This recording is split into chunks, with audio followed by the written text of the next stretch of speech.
Hello student, welcome to English class with teacher Gil. Today we are going to reading about the storm.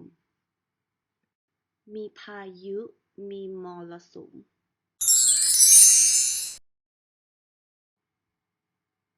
Norm loved sitting on his front porch. He liked looking at his fields of corn. One day there was a big storm and Norm had to go inside. He decided to eat some pork with a fork. Then, he saw the sun shining on his corn. He walked outside to find a hornet coming from the north. It stung Norm on his bottom. Norm never forgot the day that his bum hurt with the burn of a hornet. This one is vocabulary.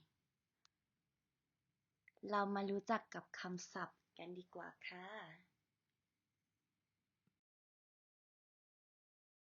Sun shining. Bottom. Hornet. Fields of corn.